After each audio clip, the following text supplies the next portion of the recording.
Hello friends, स्वागत है आपका मेरे यूट्यूब चैनल हिंदी कानूनी जानकारी में। आज हम बात करेंगे सीआरपीसी की धारा 164 के बारे में। यदि आप सीआरपीसी से रिलेटेड पिछली धाराओं का अध्ययन करना चाहते हैं तो आप यहां पर क्लिक करें। आई बटन पर क्लिक करेंगे तो यहां से आपको सीआरपीसी के पिछले वीडियो मिल जाएंगे। हम बात करते हैं सीआरपीसी की धारा 164 के बारे में। ये कहती है संस्वीकृतियों और कथनों का अभिलिखित किया जाना। संस्वीकृति यानी कि स्वीकृति। स्वीकृति मतलब कि कोई व्यक्ति ने यदि कोई अपराध किया है और वो उसको चाहता है कि वो एक्सेप्ट कर ले कि उसने वो अपराध किया है, तो ऐसे समय में उसको बोलेंगे स्वीकृति या संस्वीकृति, या कहेंगे इकबालिया बयान। यानी कि इकबालिया बयान के लिए या बयान के लिए जो मजिस्ट्रेट के समक्ष लिए जाते हैं, बिना किसी डर दबाव के लिए जाते हैं, वो सीआरपीसी की धारा 164 के अंतर्गत लिए जाने वाले बयान होते हैं जो मजिस्ट्रेट लेता है, न्यायिक मजिस्ट्रेट या महानगर मजिस्ट्रेट। यदि हम सीआरपीसी की धारा 161 की बात करें तो ये पुलिस कथन होते हैं, पुलिस के द्वारा लिए गए बयान होते हैं। अब पुलिस तो जो है डरा धमका करके, मारपीट करके या कोई लालच दे करके बयान ले सकती है, लेकिन मजिस्ट्रेट के समक्ष लिए गए बयान जो है इस प्रकार के बयान नहीं होते हैं। मजिस्ट्रेट खुद उनको समझा देता है कि भैया आप किसी डर में, दबाव में तो नहीं है, आपको कोई लालच वगैरह तो नहीं दिया गया है, आपको कोई मारा पीटी तो नहीं करी, इसलिए तो बयान नहीं दे रहे हो कि भैया आपको मारा पीट की करी है, तो आपको डराया धमकाया, तो आपसे कहा है कि इस प्रकार के बयान दो, ऐसा तो नहीं है। तो मजिस्ट्रेट इन सब चीजों की जांच कर लेगा, इसके बाद बयान लेगा, इसके बाद वो संस्वीकृति लेगा। संस्वीकृति यानी इकबालिया बयान, और बयान सिर्फ साधारण बयान होते हैं। तो इस प्रकार से सीआरपीसी की धारा 164 में जिन विशेष तथ्यों का ध्यान मजिस्ट्रेट को रखना है, क्यों? क्योंकि ये बयान जो है मजिस्ट्रेट के सामने ही लिए जाएंगे। मजिस्ट्रेट यानी कि न्यायिक मजिस्ट्रेट हो सकता है या महानगर मजिस्ट्रेट हो सकता है। तो महानगर मजिस्ट्रेट को या न्यायिक मजिस्ट्रेट को बयान दर्ज करते समय किन किन बातों का ध्यान रखना चाहिए, यहां पर ये चीजें बताई गई हैं।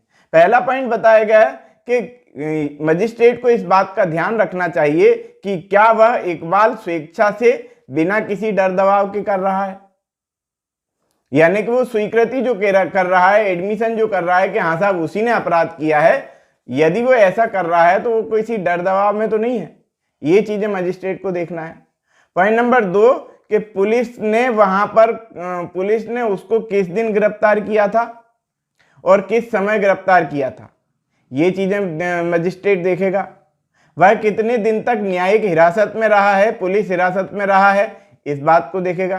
क्योंकि पुलिस हिरासत में यदि कोई व्यक्ति रहा है तो पुलिस उसको डरा सकती है, धमका सकती है, लालच दे सकती है, ये कह सकती है कि भैया हम तुमको सरकारी गवाह बना देंगे और आप जो है इससे मुक्त हो जाओ, कुछ भी लालच दे दे।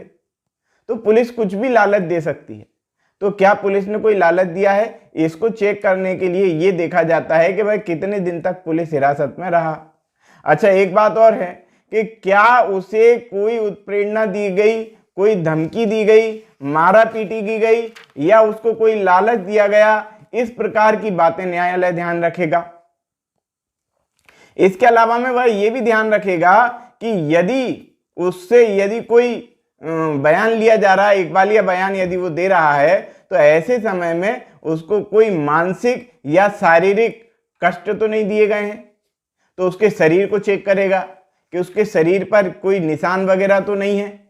मारा पीटी के कोई निशान यदि पाए जाते हैं तो मजिस्ट्रेट उससे ये क्वेश्चन करेगा कि भैया ये चोट तुमको कहाँ लगी, कैसे लगी, इन बातों पर विचार करेगा।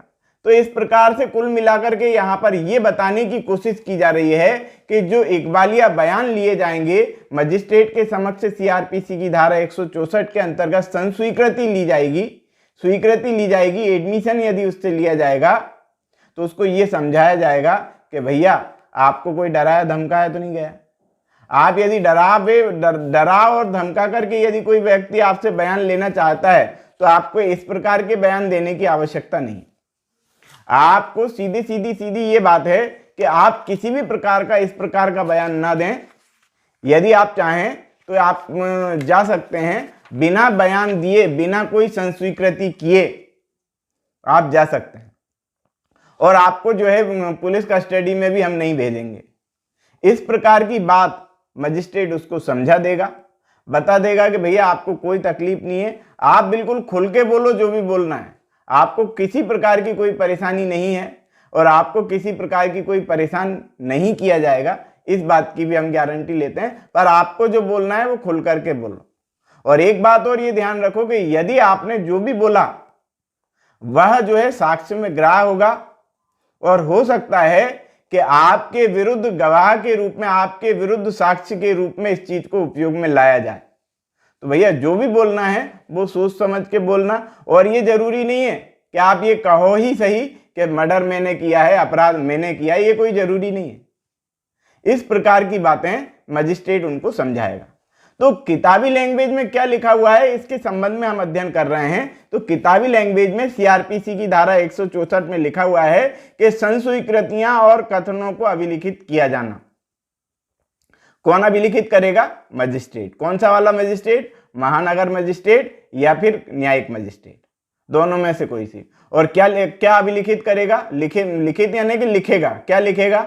या तो कथन किसी प्रकार के या फिर जो है संस्वीकृति। संस्वीकृति मतलब कि इकबालिया बयान, मतलब आदमी खुद स्वीकार कर रहा है कि उसने अपराध किया, इस प्रकार की कोई बात है। तो अब इस मामले में एक चीज और है, यहां सिर्फ अपराध की बात है।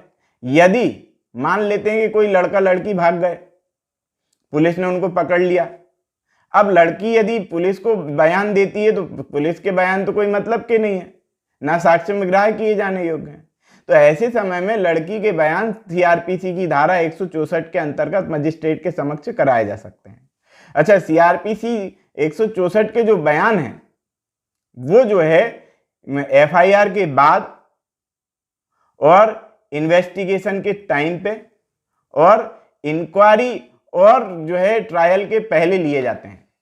यानी कि केस जब तक चल नहीं रहा होता है, इंक्वायरी नहीं है और यदि ट्रायल नहीं है, ट्रायल यानी कि विचारण, इंक्वायरी यानी कि जांच, जांच और विचारण के पहले और एफआईआर के बाद, इंक्वायरी के टाइम पे, इंक्वायरी नहीं मतलब इन्वेस्टिगेशन के टाइम पे, ये चीजें, ये सीआरपीसी की धारा 164 के बयान लिए जाते हैं। क्या लिखा हुआ है? पॉइंट नंबर 1, कोई महानगर मजिस्ट्रेट या न्यायिक मजिस्ट्रेट चाहे उस मामले में अधिकारिता हो या ना हो, यानी कि वह उस अधिकार क्षेत्र में हो या ना हो, मजिस्ट्रेट के समक्ष बयान होने चाहिए। कुल मिला के बात ये, इस अध्याय के अधीन यानी कि अध्याय 12 के अधीन तत्समय प्रवृत्त किसी अन्य विधि के अधीन, मतलब कि उस समय, जिस समय ये काम हो रहा है, जिस समय किसी व्यक्ति के बयान लिए जा रहे हैं, उस समय कोई विधि चल रही हो, कोई कानून हो ऐसा, तो उसके अधीन क्या है? किसी अन्वेषण के दौरान यानी कि इन्वेस्टिगेशन के दौरान या तत्पश्चात यानी कि उसके जस्ट बाद, जांच या विचारण प्रारंभ होने के पूर्व, जांच या विचारण यानी कि इंक्वायरी और जो है विचारण मतलब ट्रायल, तो ट्रायल के पहले किसी भी समय अपने से की गई संस्वीकृति यानी कि एडमिशन तथा कथन को अभिलिखित कर सकता है। कौन कर सकता है? मजिस्ट्रेट कर सकता है। परंतु किसी पुलिस अधिकारी द्वारा जिसे तत्समय प्रवृत्त किसी विधि के अधीन मजिस्ट्रेट की शक्तियां दी गई हों, कोई संस्वीकृति या अभिकथन नहीं लिखेगा। यानी कि कोई पुलिस अधिकारी है, उसको यदि मजिस्ट्रेट बना दिया गया है किसी कानून के अनुसार, तो उसको अधिकार नहीं होगा कि वो ऐसी स्वीकृतियों को या ऐसे कथनों को लिखे। यानी कि सीआरपीसी की धारा 164 में पुलिस को कोई अधिकार नहीं दिए गए हैं। पुलिस को अधिकार सीआरपीसी की धारा 161 में बयान लिखने के हैं, जिनका कोई मीनिंग नहीं है। पॉइंट नंबर 2, मजिस्ट्रेट किसी ऐसी संस्वीकृति को अभिलिखित करने के पूर्व उस व्यक्ति को जो संस्वीकृति कर रहा है, यानी कि इकबाल स्वयं कर रहा है कि हाँ भैया मैंने अपराध किया, ऐसी कोई संस्वीकृति कर रहा है, तो यह समझाएगा कि वह ऐसी संस्वीकृति करने के लिए आबद्ध नहीं है। यानी कि जरूरी नहीं है कि तुम ऐसा बयान लो, मतलब ऐसा बयान लिखो ही, बोलो ही सही, इकबाल करो ही सही, यानी संस्वीकृति करो ही सही कि तुमने अपराध किया, ऐसी कोई जरूरी नहीं है। ऐसा नहीं है कि तुम ये कहो कि तुमने मर्डर किया, ऐसा नहीं है। मजिस्ट्रेट ऐसा नहीं कहेगा। मजिस्ट्रेट ये कहेगा कि इसके लिए तुम आबद्ध नहीं हो, जरूरी नहीं है कि तुम ऐसा बोलो। और यदि वह ऐसा करेगा, यानी कि यदि व्यक्ति फिर भी यदि इकबाल कर रहा है, यदि वो संस्वीकृति कर रहा है, तो उसके विरुद्ध साक्ष्य के रूप में उसका उपयोग किया जा सकेगा या उस साक्ष्य के रूप में ऐसी चीज उपयोग में लाई जा सकती है, ऐसा मजिस्ट्रेट उसको समझाएगा। और मजिस्ट्रेट कोई ऐसी संस्वीकृति तब तक अभिलिखित न करेगा जब तक कि करने वाला व्यक्ति प्रश्न पर उसको यह विश्वास करने का कारण न हो कि वह स्वेच्छा से की जा रही है। मजिस्ट्रेट तब तक लिखित में मतलब बयान नहीं लिखेगा। कब तक बयान नहीं लिखेगा? जब तक कि मजिस्ट्रेट को यह विश्वास न हो जाए कि ये व्यक्ति स्वेच्छा से बयान दे रहा है। ये विश्वास हो जाना चाहिए मजिस्ट्रेट को, उसके बाद लिखेगा वो, इसके पहले नहीं लिखेगा। यानी कि ये जो मजिस्ट्रेट कर रहा है, मजिस्ट्रेट कोई मशीन की तरह नहीं है कि वो व्यक्ति आया, व्यक्ति ने बयान बोला और उन्होंने लिख लिया, ऐसा नहीं।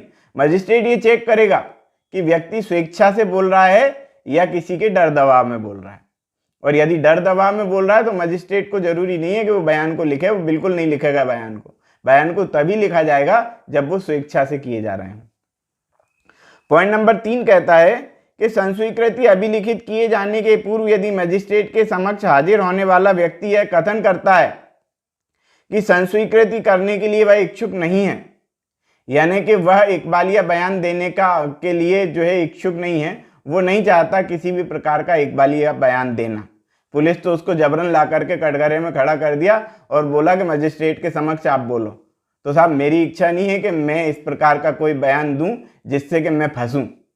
इस प्रकार का यदि चाहे व्यक्ति मना कर सकता है कि साहब मैं इच्छुक नहीं हूं इस प्रकार का बयान देने के लिए। यदि कोई व्यक्ति ऐसा कहता है या कहने के पूर्व न्यायालय उसको समझा देगा कि भैया आपको जो है पुलिस कस्टडी में दोबारा नहीं भेजा जाएगा। आप ऐसा मत समझो कि यदि बयान नहीं देंगे तो पुलिस कस्टडी में दोबारा भेज देंगे, फिर पुलिस मारपीट करेगी, ऐसा नहीं है। आप तो बिल्कुल स्वतंत्र रूप से आप अपना बयान दो। तो कहने का मतलब यह है कि यहाँ पर सीधा सीधा लिख दिया, क्या लिख दिया कि भैया आपको पुलिस कस्टडी में नहीं भेजा जाएगा। यदि आप बयान नहीं भी दोगे तो भी नहीं भेजा जाएगा। यदि आप संस्वीकृति नहीं भी करोगे, एडमिशन नहीं भी करोगे किसी अपराध का, तो भी आपको जो है पुलिस कस्टडी में नहीं भेजा जाएगा। इस प्रकार का उसको विश्वास दिलाया जाता है उस व्यक्ति को। तो देखो क्या लिखा है, संस्वीकृति करने का इच्छुक नहीं है तो मजिस्ट्रेट ऐसे व्यक्ति को पुलिस अभिरक्षा में निरोध को प्राधिकृत नहीं करेगा, यानी कि उस व्यक्ति को पुलिस कस्टडी में नहीं भेजेगा। पॉइंट नंबर 4 कहता है ऐसी संस्वीकृति। संस्वीकृति का मीनिंग तो आप समझ गए होंगे। संस्वीकृति यानी कि एडमिशन, काय का? अपराध का एडमिशन, कि भैया मैंने अपराध किया, ऐसी कोई बात, उसको बोलेंगे संस्वीकृति। तो संस्वीकृति किसी अभियुक्त की परीक्षा को अभिलिखित करने के लिए धारा 281 में उपबंधित रीति से अभिलिखित की जाएगी। यानी कि धारा 281 में जो उपबंधित रीति बताई गई है, जो तरीका बताया गया है, उस रीति से जो है अभिलिखित की जाएगी, यानी कि लेखबद्ध उसको किया जाएगा। और संस्वीकृति करने वाले व्यक्ति द्वारा उस पर हस्ताक्षर किए जाएंगे। देखो पुलिस जो बयान लेती है सीआरपीसी की धारा 161 के अंतर्गत, उस पे जो है व्यक्ति के हस्ताक्षर नहीं लिए जाते, जबकि सीआरपीसी की धारा 164 के अंतर्गत मजिस्ट्रेट के समक्ष जो संस्वीकृति या कथन किए गए हैं, यानी कि बयान दिए गए हैं या इकबालिया बयान दिया गया है, तो उस पे हस्ताक्षर लिए जाएंगे उस व्यक्ति के जिस व्यक्ति ने वो बयान दिया है। और मजिस्ट्रेट ऐसे अभिलेख को नीचे लिखे भाव के साथ ज्ञापन लिखेगा, यानी कि कुछ बातें ऐसी होंगी जो मजिस्ट्रेट उस पर लिखेगा भी सही। क्या क्या लिखेगा उसमें? वो ये लिखेगा कि मैंने उसको समझा दिया है, उस व्यक्ति को समझा दिया है जिसने बयान दिया है। क्या कि भैया तुम जो है संस्वीकृति के लिए आबद्ध नहीं हो, यानी कि जरूरी नहीं है कि तुम बयान दो ही सही, किसी प्रकार का इकबाल करो ही सही, ये जरूरी नहीं है। और यदि तुम करते हो ऐसा तो जो है इसको जो है साक्ष्य में ग्राह्य किया जाएगा और आपके विरुद्ध उसको उपयोग में लाया जा सकेगा। इस प्रकार की बात भैया मैंने उसको समझा दी है। और मुझे इस बात का विश्वास भी है कि जो है ये व्यक्ति जो है बयान स्वेच्छा से दे रहा है, किसी के डर दबाव में आकर के ये नहीं दे रहा है। और मुझे इस बात का भी विश्वास है कि ये व्यक्ति जो है मानसिक रूप से पूर्णतः स्वस्थ है, इसे किसी प्रकार की कोई तकलीफ नहीं है। इस प्रकार से यानी कि ये पूरी स्वेच्छा के साथ, ना किसी नशे पत्ते में है, ना ही इसको डराया धमकाया गया है, ना ही किसी प्रकार से इसको लालच दिया गया है ना ही किसी प्रकार से इसको मारा पीटा गया है, और बिना किसी मतलब ये पूरा स्वतंत्र होकर के इसने बयान दिया है, ऐसा मैं घोषित करता हूं। इस तरह की बात वो लिखेगा। और पूरा कथन मैंने पढ़ करके सामने वाले को सुना दिया। मजिस्ट्रेट ऐसा लिखेगा उसमें कि पूरा कथन जो भी लिखा गया है ये सब मैंने उस व्यक्ति को पढ़ के सुना दिया है जिस व्यक्ति ने इस प्रकार का बयान दिया है। पॉइंट नंबर 5 कहता है कि उपधारा 1 के अधीन की गई संस्वीकृति से भिन्न कोई कथन अभिलिखित करने के लिए एतस्मिन पश्चात उपबंधित रीति से अभिलिखित किया जाएगा। यानी कि उपधारा 1 में संस्वीकृति भी है और कथन भी है। संस्वीकृति यानी इकबालिया बयान और कथन यानी कि बयान। तो इकबालिया बयान या बयान लिखते समय जो है पूरा के पूरा उसको लिखा जाएगा और मजिस्ट्रेट की राय में मामले की परिस्थितियों में सर्वाधिक जो उपयुक्त है तथा मजिस्ट्रेट उस व्यक्ति की शपथ दिलाने की शक्ति है जिस पर कथन अभिलिखित किया जा सकता है। इस प्रकार से यहाँ पर ये बात बताई गई।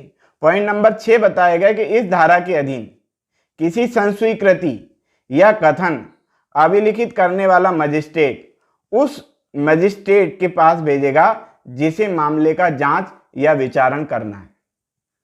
यानी कि यहां पर यह बताया गया है कि कोई सा भी मजिस्ट्रेट धारा 164 के बयान ले सकता है, संस्वीकृति के बयान ले सकता है और कथन ले सकता है। यानी इकबालिया बयान भी ले सकता है और बयान भी ले सकता है। कोई भी मजिस्ट्रेट, भले उसको अधिकारिता है या नहीं है, लेकिन वो क्या करेगा कि बयान ले लिए, बयान लेने के बाद उन बयानों को, उन कथनों को उस मजिस्ट्रेट के पास भेजा जाएगा। पॉइंट नंबर 6 कहता है उस मजिस्ट्रेट के पास भेज दिया जाएगा जिस मजिस्ट्रेट को सुनवाई करने की अधिकारिता है, जिस मजिस्ट्रेट को जांच करने की या विचारण करने की अधिकारिता है। ऐसे मजिस्ट्रेट को ये जो है कथन भेज दिए जाएंगे। ये इस प्रकार से विचारण किया जा सकता है। सीआरपीसी की धारा 164 के अंतर्गत आप समझ गए होंगे। तो आज हमने अध्ययन किया सीआरपीसी की धारा 164 के बारे में। यदि आप सीआरपीसी से रिलेटेड या आईपीसी से रिलेटेड समस्त धाराओं का अध्ययन करना चाहते हैं, पूरी की पूरी आईपीसी या पूरी की पूरी सीआरपीसी पढ़ना चाहते हैं, तो आप यहाँ पर क्लिक करें। आई बटन पर क्लिक करेंगे तो यहाँ से आपको सीआरपीसी के और आईपीसी के संपूर्ण वीडियो मिल जाएंगे। तो आज की वीडियो में इतना ही। वीडियो यदि आपको पसंद आया हो तो वीडियो को लाइक करें, शेयर करें, कमेंट्स करें और यदि आपने हमारे चैनल को अभी तक सब्सक्राइब नहीं किया है तो चैनल को सब्सक्राइब कर लें, बेल आइकॉन प्रेस कर दें ताकि अगली वीडियो का नोटिफिकेशन आपको मिल सके। ये वीडियो देखने के लिए बहुत बहुत धन्यवाद।